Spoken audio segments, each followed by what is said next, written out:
distinguished speaker of the day, Mr. Sivakumar Palaniappan, founder and director, Thinkfluence Global. Honorable President AIMS, Dr. Nan Gopal, esteemed members of the Executive Board, illustrious past presidents of AIMS, Executive Secretary AIMS, Mr. Venkateshwarlu, Dr. Sunil Joshi, faculty members and students attending the session on Zoom and also attending it live on YouTube. It is my privilege and honor to welcome you all to the Inspiring Young Leaders session on magnetic storytelling for business leaders. Before we take the topic for today's session forward, let me briefly introduce you AIMS. Association of Indian Management Schools, AIMS, shoulders the responsibility of aggregating knowledge inputs in management education and hand-holding management schools toward providing the standard of, towards improving the standard of delivery of their respective management programs. AIMS represent leadership as the umbrella body of management institution in India, ensuring the school network in India. It helps member institutions establish credentials for recognition and adherence to regulatory framework of governing bodies. AIMS conduct AIMS test for management admission, ATMA, facilitating admission protocols for participating institutions. It is an accepted admission test by AICTE, and it is accepted by all the AICTE approved institutions. It is also accepted by the universities and affiliated colleges in many states in the country. The association organizes FDPs, offer fellowship grants, conduct management conventions, and events that qualify and reward top management talent in the country. AIMS is also a window for member institutions to reach out to international management forums like AACSB, ACBSP, MDSA, EFMD, etc.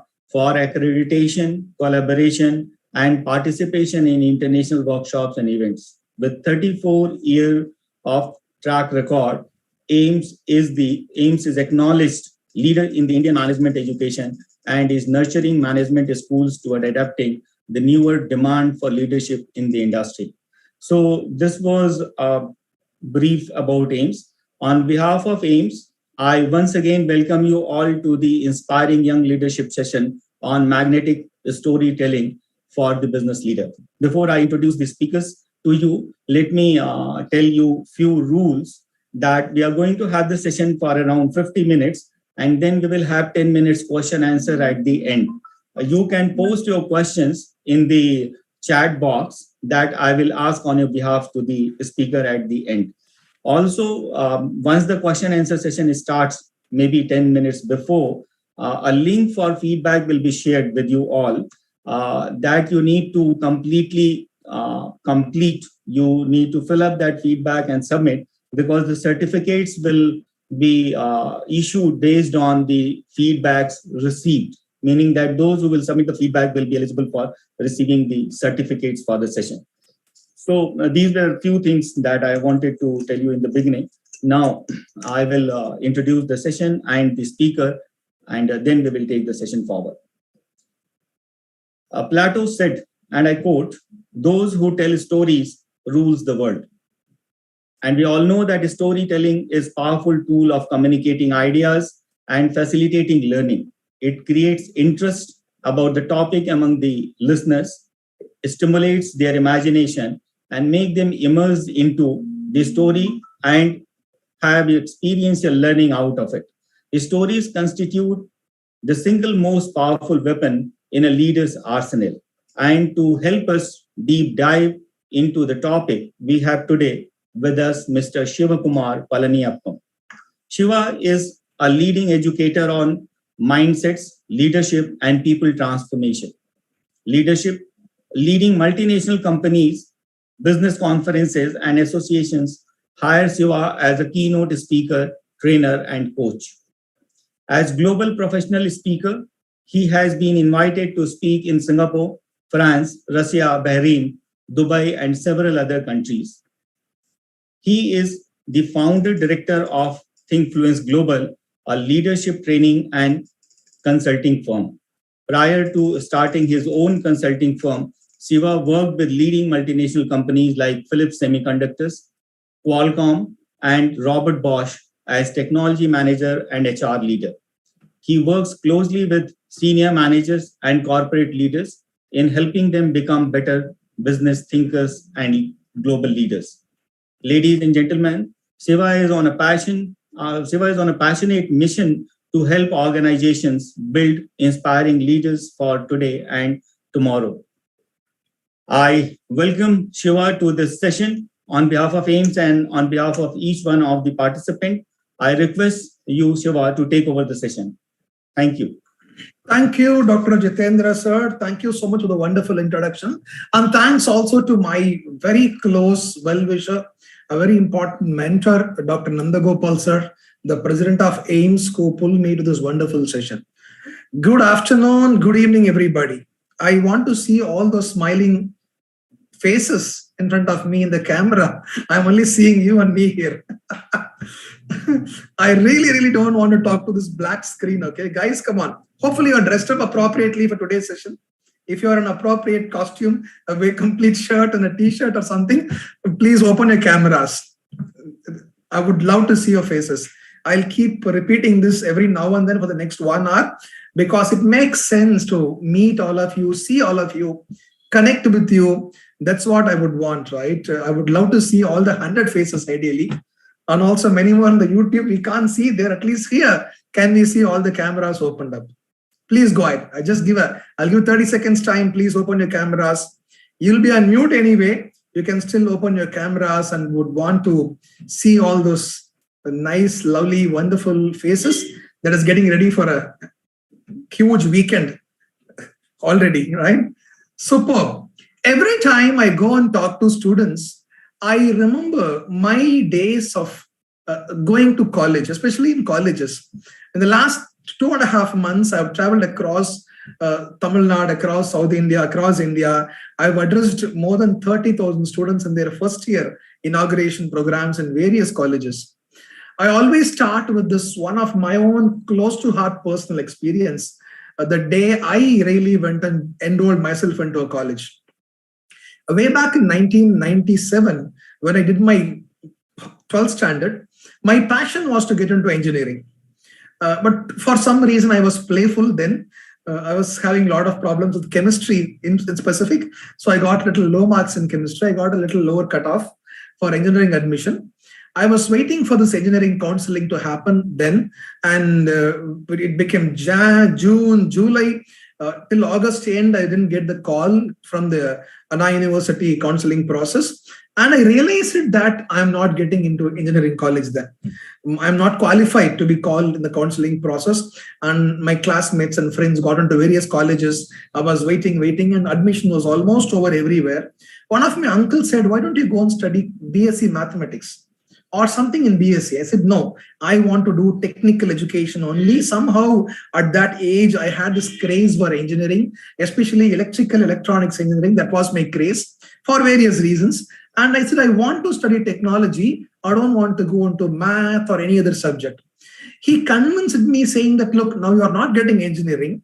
You will have to do something anyway. So come with me to a famous arts college. He took me there. The principal said, look, you are already late now. It is almost end of August and September. Admissions are over in June, July itself. So I said, I want BSc computer science otherwise. Very early days of computer science then in 97. And the principal said, you know, it's the course is all full. It is a new course. A lot of demand for computer science. It's all full. Now you take physics or chemistry. I said, no way, I'm taking it anyway. So physics or maths or something else was suggested. I told, no, I'm not going to do it. But I came back home and I said, I'm not going to college. Why? Because I'm not getting what I want. And my dad I come from a very simple rural agricultural family where my mom and dad did not go to school. They can't read and write. Very simple, humble background. But my dad was very worried. He said, See, look, I am like this because I didn't go to school those days. I didn't study. At least I want you to learn. I want you to get a degree. I want you to study, settle in life, get a job, and move on. I said, no, I only want technical course. Otherwise, I'm not going to college. Somehow, I found a polytechnic diploma in the end. And then my dad picked me up, and then we went to the polytechnic college, got our admissions done. And then we came back to our native village that day evening after doing all admissions. It was like a Friday evening, like this. Monday is the first day of the college, the polytechnic diploma. And we came back to the nearby bus station. We got in from the bus. My dad had parked his very old moped there nearby in a shop, picked up the moped. We came down into our village. At the entrance of the village, there was this one of the very old senior man of the village who was reasonably rich. And he was standing there and he stopped us. And my dad's name is Palaniappan. He said, okay, where have you gone? Where are you coming from? He said, you know what? He wants only to study technology. He wants to go into polytechnic. Just we had the admission today and we're coming back. And I am from a small town near Coimbatore called Tirupur, which is very famous for textile business. From then, even today, actually. And this elderly man looks at my dad in his eyes and says, are you a fool? Are you mad to spend money on him in education? You are doing useless things actually. Doesn't make any sense. Either put him into farm field to work, he will at least earn some money, or send him to the textile factory in Tirupur, he will earn some money, at least some few hundreds per week. Why do you want to spend money unnecessarily, put him into college and all? What will he do in his life? What is going to happen? And he was all negative. He was all demeaning me and my dad. And I was boiling in front of him. I couldn't say a single word. But my dad said something very, very important that day. My dad said, he is interested in studies. I'm going to put all my blood and sweat in educating him. And that one moment completely changed my life, my dear friends. I was playful till then. That day, I made a promise to myself that one day in my life, I will prove this man wrong. I'll prove him wrong that I'm not useless. I'm not worthless. My dad is not spending just like that money on me. I'm going to learn. I'm going to study. I'm going to grow in my career and life. I'm going to establish myself. I'm going to prove to the world that, yes, I'm capable of. And that one incident brought in a lot of sankalpa in me, kind of vairagya in me, the determination in me with which I pulled myself back into my studies. I stood topper in my diploma, went to an engineering college, then went to Bengaluru, worked in some big technology companies, picked up passion for speaking and training and coaching and HR, moved from technology into HR, joined this big German company called Bosch, worked there for 3 to 4 years as a trainer, as a corporate leadership trainer, recruiter, then quit my corporate world to start my own training business, speaking business for the last 7-8 years. Today, I travel across the globe to speak, to train, to coach, and that's what I do primarily. But one incident, right? One life incident completely changed my perspective about myself in my own life. I want you to think and ask yourself, what is that one incident that completely changed your perspective about life in your journey? Maybe you are playful like me until school. Maybe you are not very serious about what you want to do in life. Maybe you never had a passionate dream for yourself. Maybe you are not taking care of your health and wellness. Maybe you are distracted, not focused. But one incident, something big that happened to you, that gave you a knock, that gave you a light bulb moment, that completely changed you, that completely transformed you into a new person in life. Think about one such incident in your life. Do we all have one? Something like that? Say yes or no in chat box. Please come on chat box and say yes or no. Do we all have something like that? One, not one, many, right? Many instances in our school, our high school, our college, our personal life, professional life, society around us. A lot of things are happening around us in our daily life, isn't it? I repeat one more time. I want to see all your lovely smiling faces. 100 faces I want to see in front of my screen. Come on, guys. Hello, friends. Marketing, MBA professors, students from across the country.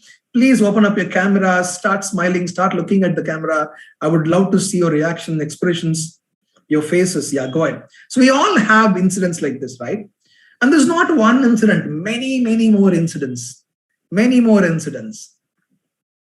Now let me come back to the context of today's session.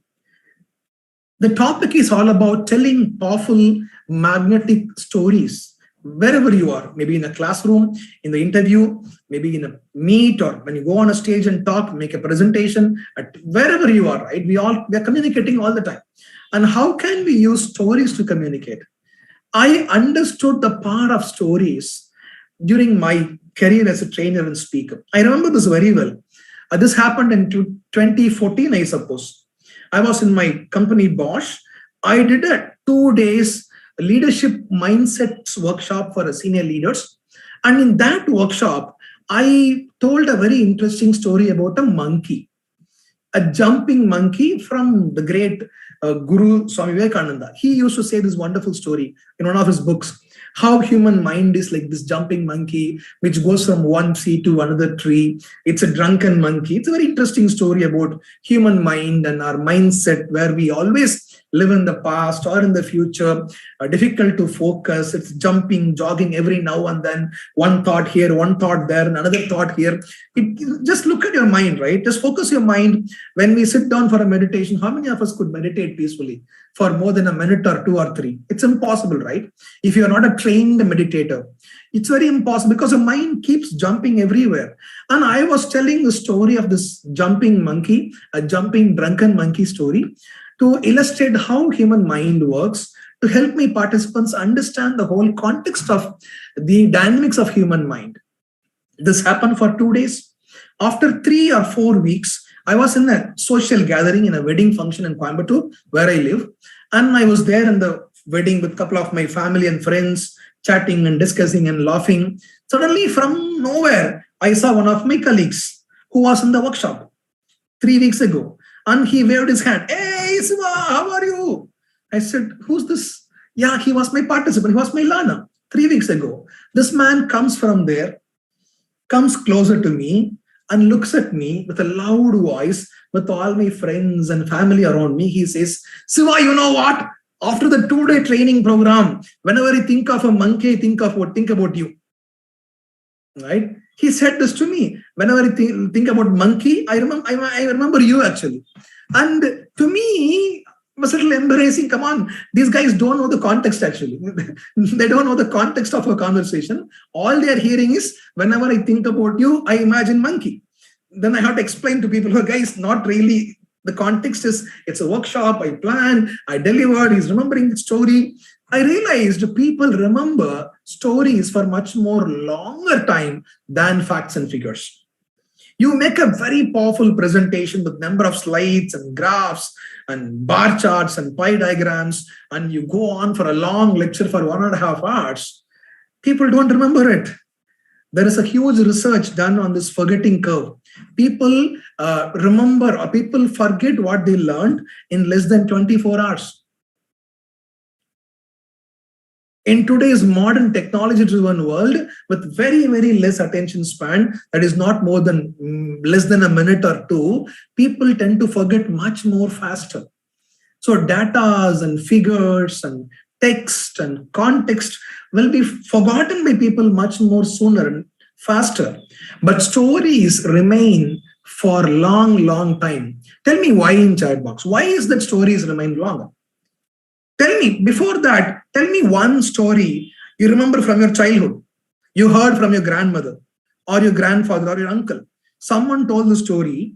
Which story was it? Even remember it today very vividly.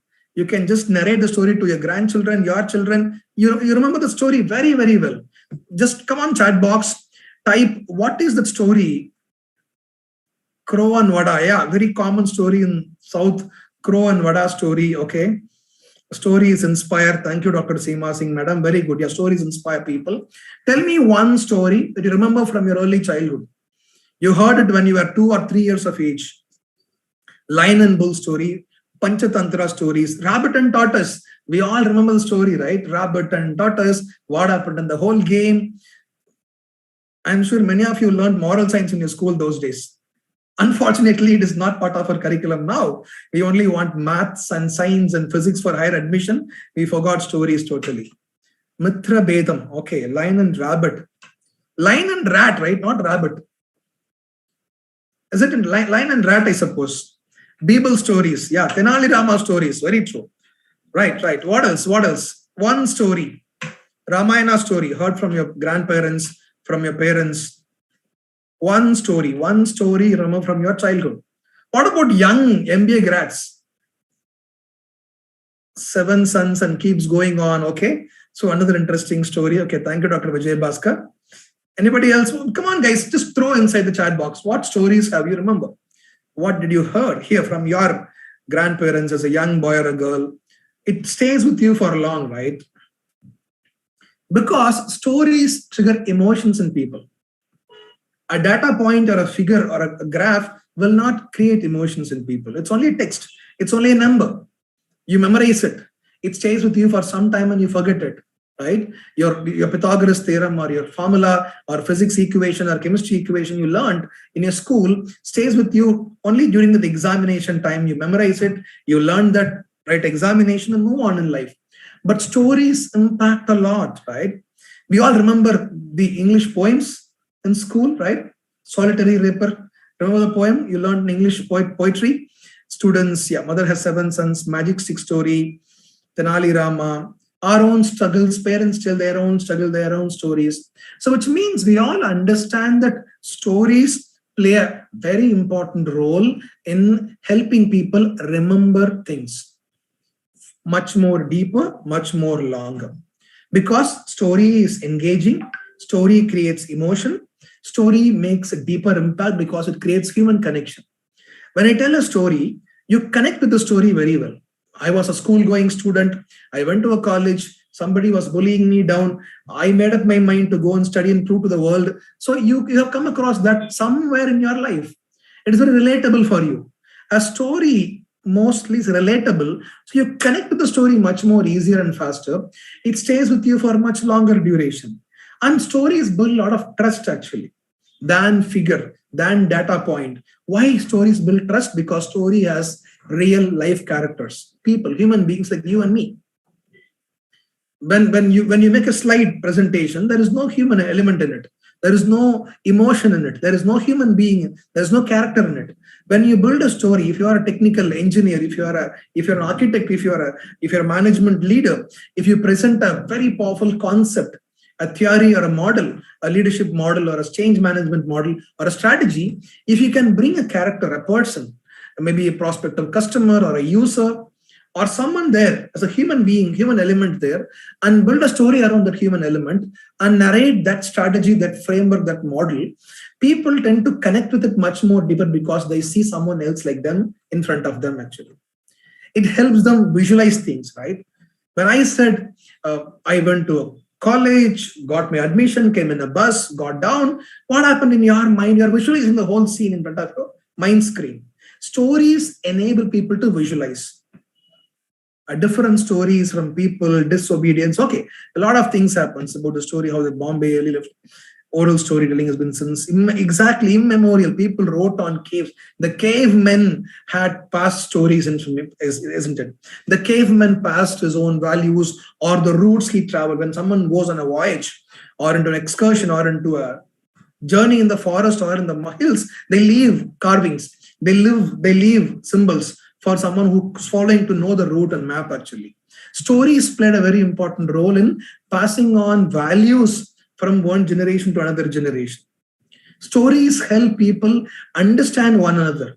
When a hunter-gatherer, right, in many centuries ago, when men being physically strong, men went inside forest for hunting. When they gathered food and came back, the whole society waited to listen to the stories inside the forest. Interesting stories. The men would come back and narrate their stories. You know what? I went on to this journey. I saw a lion there. I saw an elephant. I fought with it. So all these people around will listen to those inspiring stories that makes them, yes, they belong to a very powerful cult or culture. Why do we listen to all stories of Bhagat Singh, Mahatma Gandhi, stories of Jawaharlal Nehru and Netaji? Because we get inspired from those stories. We learn from their life. So stories play a very important role in our journey, in communicating, in influencing, in making people take decisions, in building trust. Which means the question is, why not use this one very powerful communication tool in the business context? And many of my business colleagues will come and say, you know what, it is telling a story in a spiritual satsang or in a general motivational talk is quite easy, but I can't tell a story in a technical presentation. Imagine I am presenting to a group of CTOs on a mobile application, on a technology, on a new release. How do we build a story around it? There is no story actually. It's only tool. It's only flowchart. It's only diagram. It's only code. How can I build a story around it?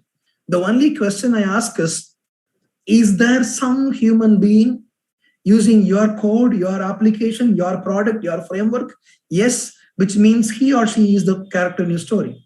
Why can't you bring your end user, your consumer, your designer, your engineer, your developer, your manager there? Somebody is working on the whole journey, right? From the conception stage till the design stage, development stage, delivery stage, and the end use stage. Which means there are human beings everywhere who are involved in the whole technological process. How can you bring that person and create a use case around the person and narrate a story and tell, okay, these features, this technology will help this person, this user in handling 1, 2, 3 challenges and issues. So it is quite possible, my dear friends, to build a story around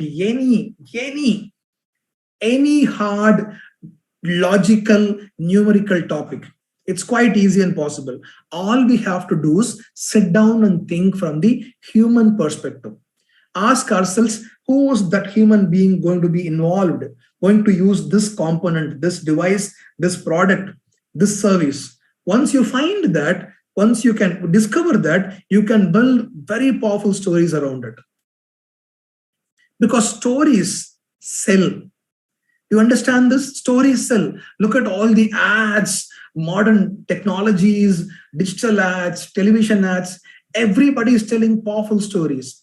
I remember a very powerful 30 seconds ad which I came across many years ago. Many years ago, it stayed with me very fresh. Still, it's there in my mind actually. This is a 30-second commercial for this amazing product category or service category called Maruti After Sales and Service. Maruti found out that many years ago, now it is all technology, smart devices, you have to come to Maruti service to do all the service. Maruti found out many years ago that many of their Maruti cars, which was sold to customers, were not coming back to Maruti authorized service centers for repair and service. Why? A lot of local garages, local workshops, local mechanics would repair the cars. It was easy and low cost for them, for the owners. They never come to Maruti authorized dealer or a service provider. And Maruti said, hey guys, Maruti hired a team of marketing ad agencies. And they said, guys, look, the problem is this. The problem statement is, we want our cars to come back to our own service centers. How do you communicate this to the audience, to the prospective customers and our clients, our car owners? Using a story, using an ad. So what can you do? What is possible? Just look at this, my dear friends. You're all management grads, management leaders. Tell me, if there is a requirement like this in front of you, give me in chat box what could be done to tell to Maruti car owners, hey, look, come bring your car to Maruti only. Throw some ideas in chat box, some ideas.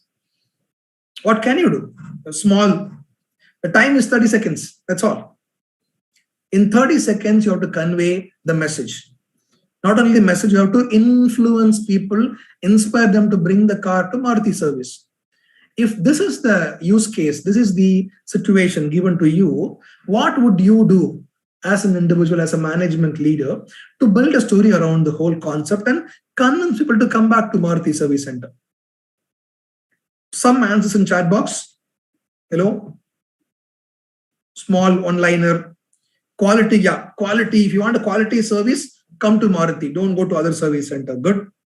Comparative stories, right? You show a Maruti car owner going to a local garage who's not getting good service. The car is getting repaired or it's breakdown all the halfway through. You show another Maruti car owner who goes to Maruti service center. This car goes forever, like everyday battery, right? So goes forever. You can create some concept like that.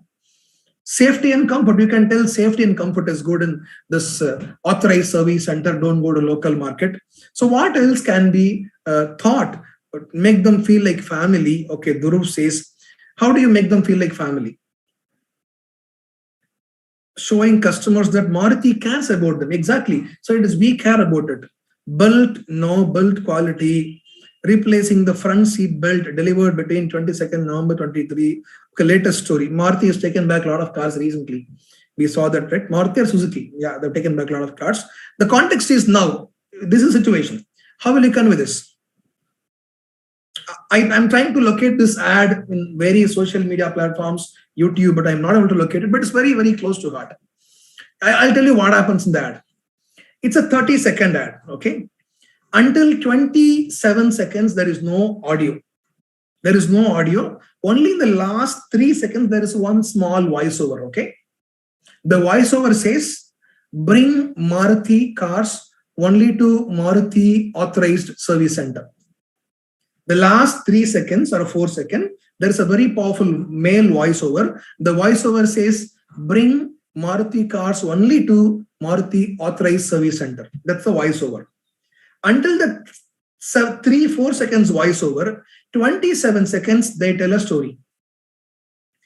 And it is so mesmerizing in my mind, actually. You know what happens? This ad opens, the video opens, then the setting is a very posh, lavish wedding.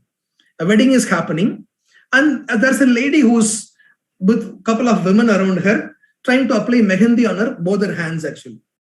There's a little baby crying on a cradle nearby. The baby starts crying. The baby, she's the mother of the baby, okay? And she signals one uncle and say, Chacha, dekh lena. This uncle goes, picks up the baby starts screaming loud, ah! And then this guy gives the baby to another auntie there.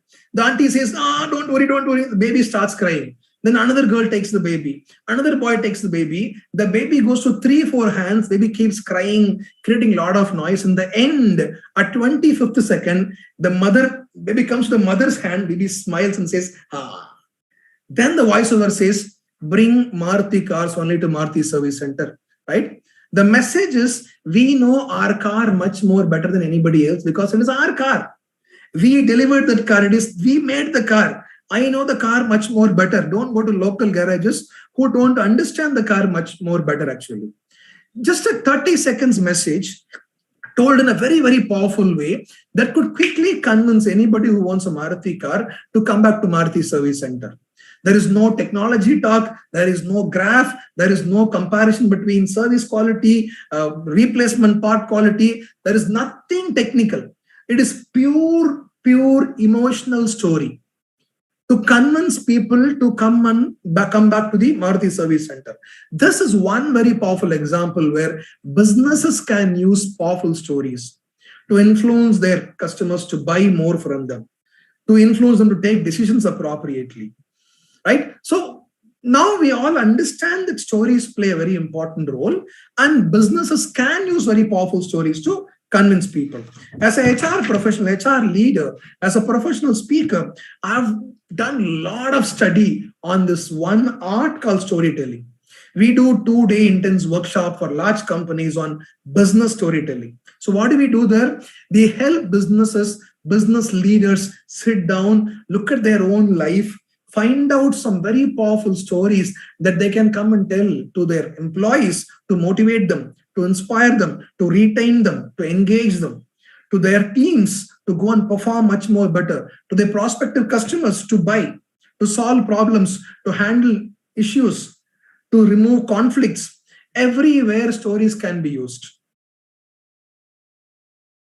One of the most powerful stories told in our Indian culture is a long story told by Sri Krishna to Arjuna, right? Gita. It's a story. It's a very powerful story, powerful narration to help him understand, to come out of his dilemma of whether to fight or not to fight. So everything around us, our story is my difference. I'll tell you, I live in Coimbatore. I went to a hotel nearby, happened 3 years ago before lockdown. It's a small vegetarian restaurant there. And these guys have a basement parking area. It's a very small parking lot where you can park 15-20 cars. I took my car and I went down the ramp towards parking. I saw a very old watchman, a security guard, who was standing with his whistle in his hand. And he said, he whistled and said, stop, stop, stop. He stopped my car. And then he was following with me very diligently. Have you seen in the airport when the plane is landed, they took the tarmac and then go to the parking bay. There's a guy with his two red color card. He says, turn to left and turn to right. He gives signal to the pilot to steer the plane and park exactly in the same location. Likewise, you know what this man does? He comes and stands in front of my car in that parking alley and he says, turn left, turn right, keep the steering straight, come forward, come. He ensures that I park the car exactly between those yellow lines, exactly in that slot perfectly. And to my surprise, I saw in the parking lot, every single car is parked exactly in those yellow lines in the right place actually. I was so surprised. I've never seen this earlier. I asked him, what's your name? What do you do here? Why is this order? He said, sir, you know what? I used to work for Indian Army for the last 22 years. I got retired. I took this job as security officer. I ensured that the cars are parked in the proper orderly manner inside these yellow lines. That's what I learned in my whole journey as an army man. Discipline, order in whatever I'm doing. I was so stunned and surprised. I end up telling this experience and story in all my motivational programs to corporate leaders and corporate employees. If a security guard can be so perfect in what he's doing, so diligent, so religious in putting people to park in the exact slot, why can't we so diligent? Why can't we so particular in doing our tasks, our activities with a lot of care, with a lot of commitment, with a lot of orderliness like what this man is doing? Ask yourself, my dear friends, whatever you do, maybe you are teaching a class in an MBA college, you are doing an assignment for your MBA program, or you're going to an interview, doing a report, whatever you do in this world, can I do like this old man who's a military man, army man, who was doing his job very perfectly? Can I take this one lesson from him in my life? This happened randomly in one of my experiences. What I do, I come back, I pick up, I have a very interesting file called story file. I collect a lot of stories from my own life incidents. One day I sat down on a weekend. I look back at my entire life from the day I was born till I'm 40 years of age. Recently, I collected more than 60 stories from my own life that I can use in my keynotes, in my speeches, in my programs. If you go and look back, I believe every one of you will have umpteen stories in your own life. The security guard you meet on the elevator can tell you a story, can give you a story. An article you read on newspaper can give you a story.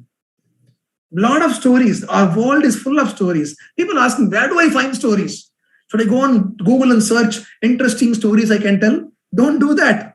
Your life is a story. Every day is a story.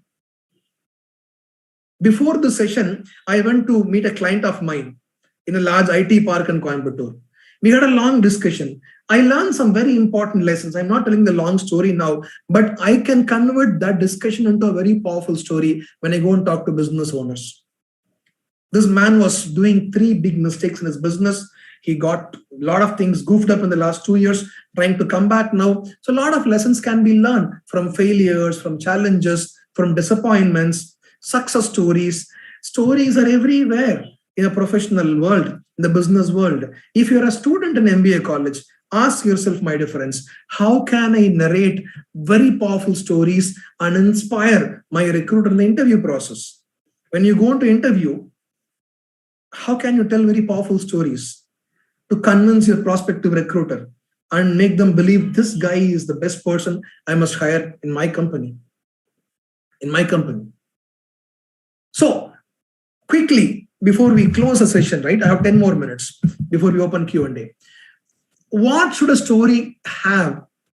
There are 5-6 important essential components a story must possess. And come on, we watch all great movies, right? We watch all great Indian movies. What else you want than our Indian movies that can teach a lot of lessons on building a story? I'll give a classic example, okay? There is a very classic use case in our Tamil cinema industry. We all know this great man called Rajinikanth. You all know Rajinikanth? Yeah? The superstar of Tamil cinema. If Rajinikanth says one time, it is equal to 100 times. You all heard all dialogues, yes or no? Rajinikanth acted in a movie called Basha, a super duper hit movie, okay? A Dawn movie way back in late 90s. After that movie, Rajini would have acted in maybe 30 movies or so actually. All the movies will have a same storyline, same plot. There is no big change actually. You know what? I'll tell you, okay? A 2.5 hour movie, okay? The movie opens with a very powerful hero intro song, where Rajinikanth will come on a horse or in a cart or in a bike, or he will do some magic. There's a huge crowd. He will be introduced. It's called hero introduction song. It will be largely a motivational song for young people, sung by this great singer who is no more now, S.P. Balasubramaniam. A very powerful song, okay? 5-10 minutes of powerful hero introduction, a lot of energy in the theater. And then for another 25 minutes, it's all fun actually. The heroine comes, the comedian comes, Rajinikanth goes through all humor, he makes jokes, he's careless, he's not serious. So all fun elements are happening for 25-30 minutes. At the 30th minute, there is a turnaround. There is a conflict. Something major happens to him. Somebody humiliates him, somebody disappoints him, or he loses something, somebody beats his mother, somebody cheats his father. Something major happens to him actually. Then he becomes so restless, so upset. Then he struggles. The struggle becomes even more bad and bad and bad and worse. It goes to the peak just before the interval block. He decides that I will take revenge now. When the interval block is over, when you come back from the interval, there is one very big motivational song. In that one song, he becomes super rich or he becomes super powerful. Everything becomes better. In the last 20 minutes, there is a big fight, huge chase scene, and then there is a happy closure. The heroine comes, hero comes, they live forever happily. This is the formula that's used in all Rajinikanth movies, invariably in the last 20 years. People still watch it. People still enjoy it, right? So stories are plentifully available in our cinemas, our movies. You don't have to copy the cliche, but just I'm saying for us to learn lessons. Look at this amazing movie called Bahubali. We all watched part 1, part 2. Remember the Bahubali? And from that, let us understand what are the key components in a story. Number 1, my dear friends, is setting. You can write these components down. It's very important. Without these components, a story is not very powerful. It cannot become a magnetic story which attracts people actually. Setting is the context, for example, the place, the time, where it's happening actually. I told in the beginning, right, way back in 1996 when I was student of +2 in my own village, I had a time, I had a year, I had this place where the context is, I was a school to college going boy, this happened. Setting is the place, right? Time and date and the location, the environment, the background where the whole story is happening. Setting is very, very important. Second important in a story is the key characters. In my opening story, who are the key characters? There were 3 characters. One is me, of course. That's a point of view. We call it POV. I told the story from my perspective. There was my dad in the story, the old man from my village, who was humiliating me, who was undermining me and my dad, right? So we had 3 important characters and the story had character. Unless you have a very powerful character, kind of a hero or a heroine or a villain or a protagonist who take on the whole story forward, story will not make much more interesting actually.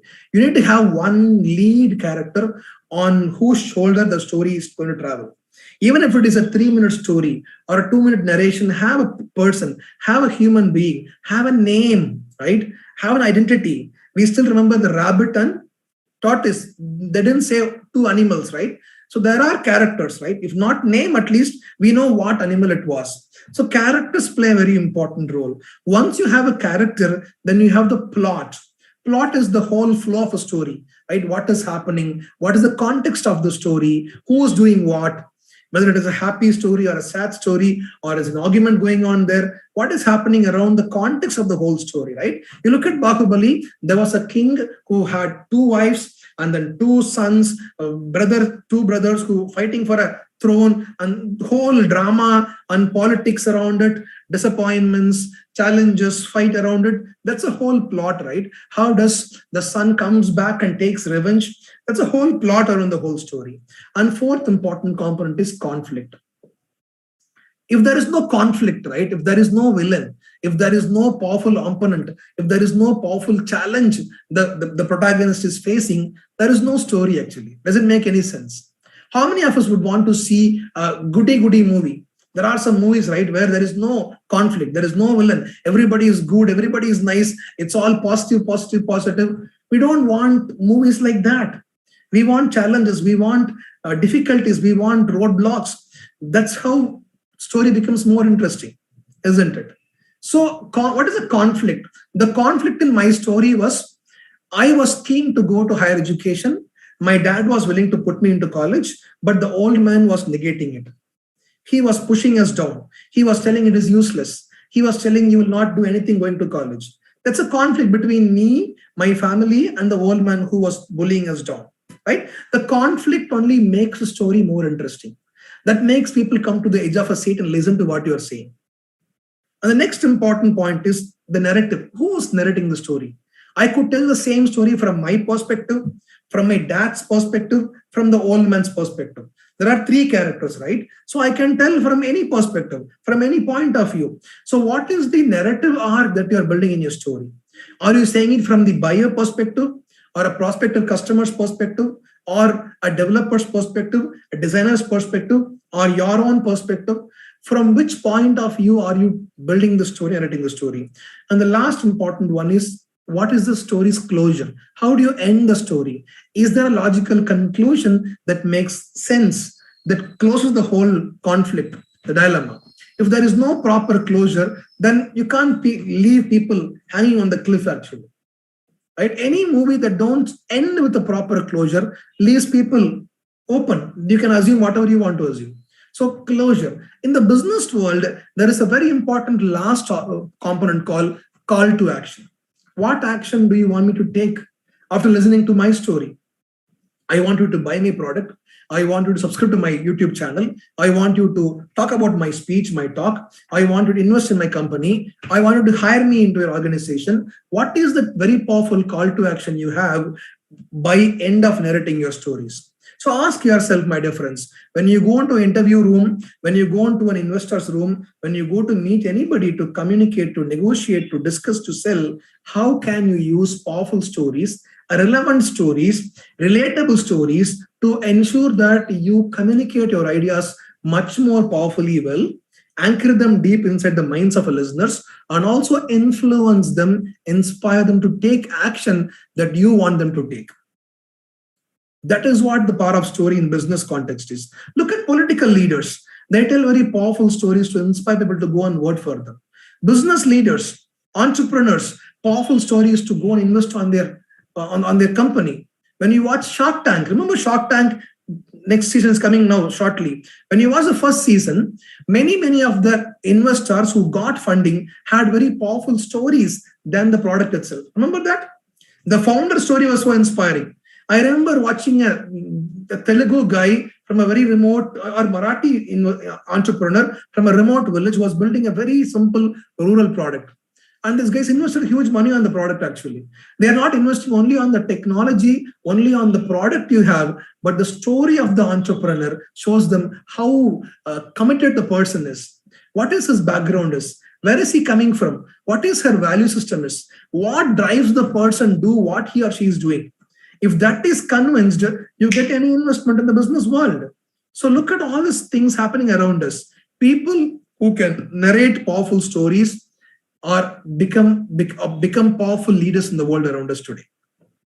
Now, people ask me, how do I find stories? As I told you, right? Go back, look at your own life moments. A lot of things would have happened, ups and downs, positive moments, negative moments, sad moments. I would recommend you to sit down for an hour or two, take a bunch of white paper, list down what are some of the most, I repeat, what are some of the most memorable moments that happened in your life? Either a very positive moment or a very, very powerful negative moment.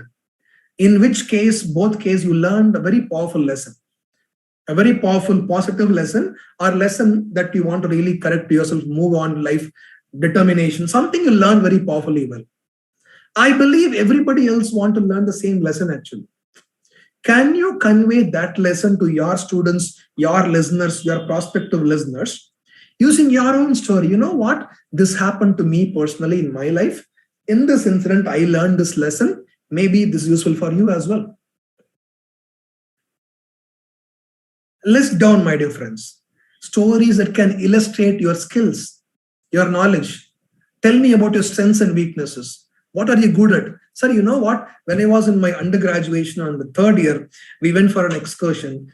Some story, right, that happened in some forest. You went into a forest excursion, the vehicle broke down, everybody struggled. You came up and you solved the problem. You pulled everybody back to safe. You did something courageous. And when you tell the story, people believe you much more deeper than you say, I'm a very courageous person, sir. It's a statement actually.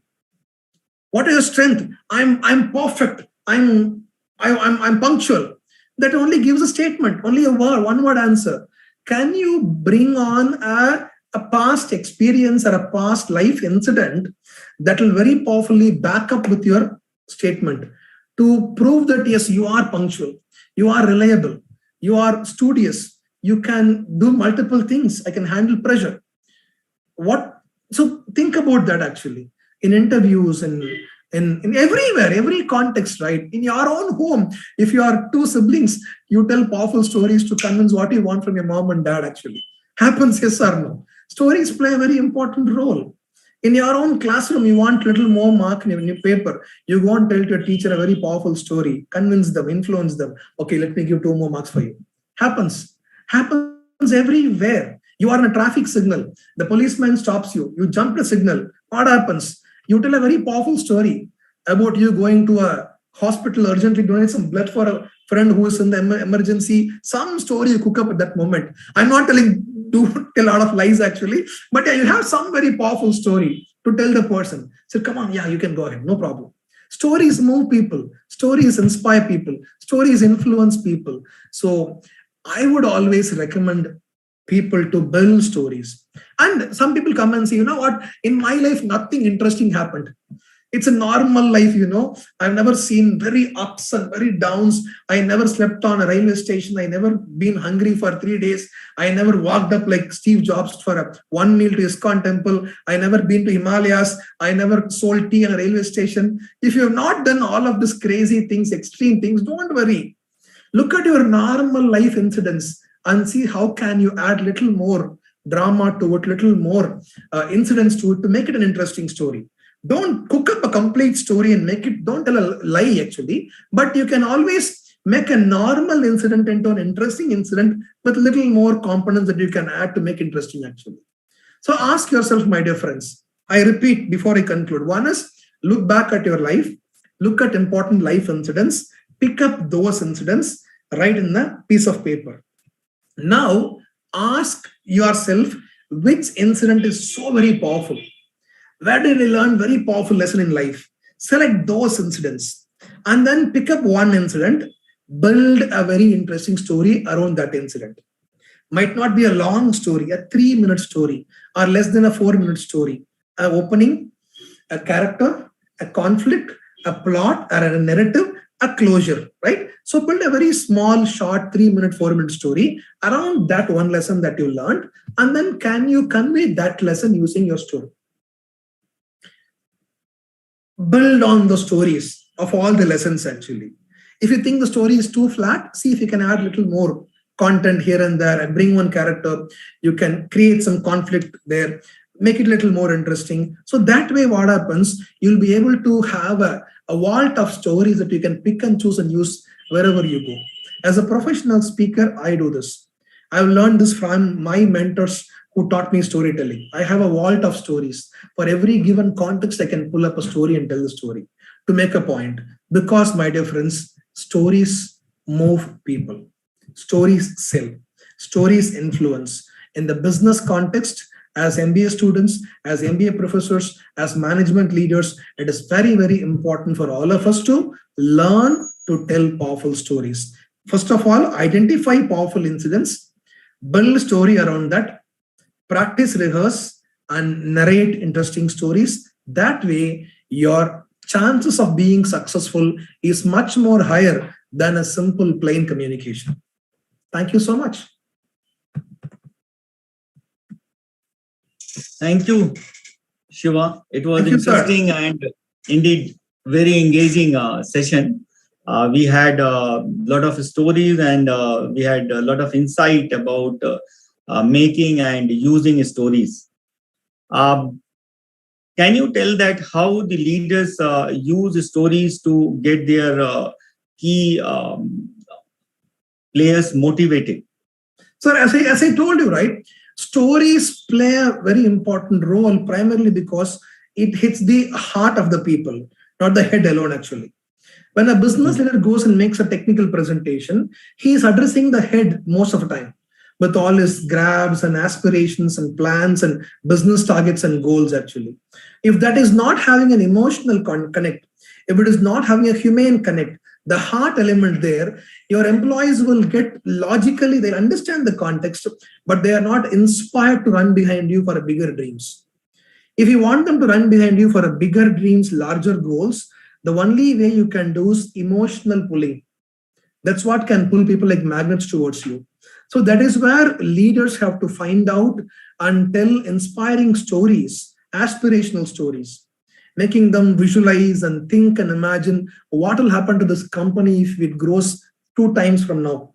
What will be my role in the future? What will I get out of the whole process? What if I contribute more, if I focus more, if I work more? Painting that picture of the future in the minds of employees will motivate them to run for that future, that prospective future. And that is where these stories play a very important role. So, thank you. It was a good way to use the stories for motivation. And the basic difference, as we can understand, that stories make your statements and your entire storyline reaching to the heart. It is more about connecting to heart rather than dealing with the mind. That's wonderful. When the stories are to be crafted, when somebody is crafting the story, what are the key elements to take as a kind of caution? One important lesson I learned from my own journey is when you find a very interesting story, what happens, the human mind is such that it wants to tell it to everybody then. Okay? Since you got an interesting story, don't be restless to say it everywhere. Wait for the right opportunity, right context, right moment to tell that story, which means the relevancy is very important. Is the story relevant to this audience?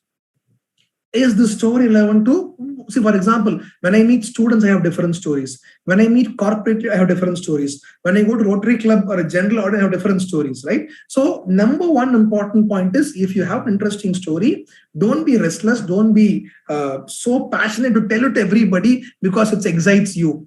So find for the relevant opportunities, number one. Number two, a very important warning I want to give to all our listeners is, everybody in this world today are in social media. Everybody is accessing Instagram, everybody is accessing Twitter, WhatsApp. The story that you received in the today morning would have come to me 2 days ago actually. So never ever use a story that's going viral on social media platforms.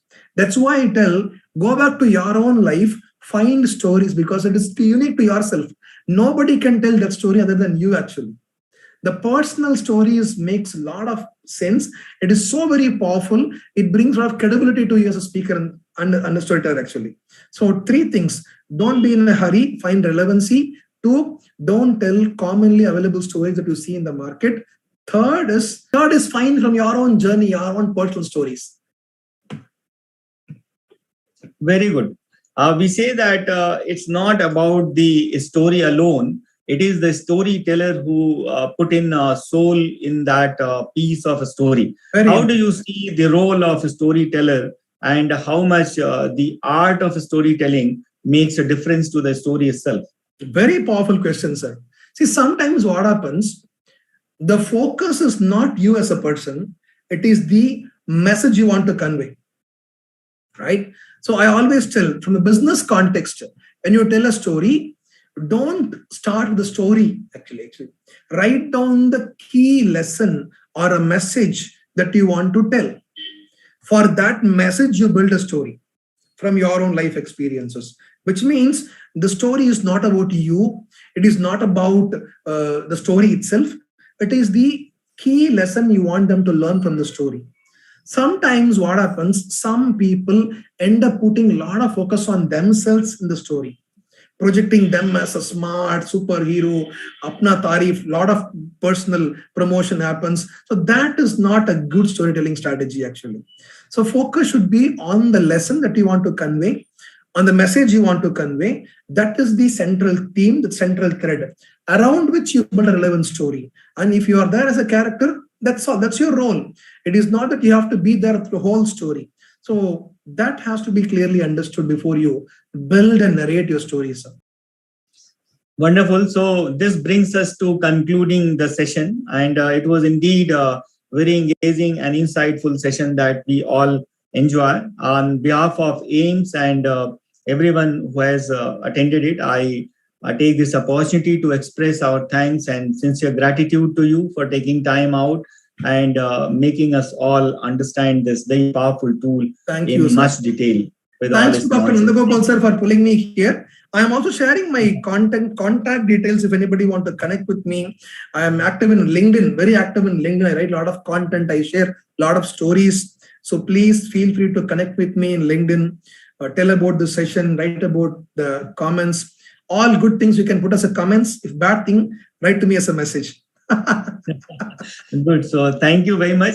Thanks to all the participants who took time out and remain engaged. I could see the chat box was always active. So thank you for taking time out. And I'm sure that you are going to take away useful things along with you from the session. And we look forward to your participation in more numbers and in more active way to the AIMS activities and other sessions which are going to be from the Inspiring Leadership series.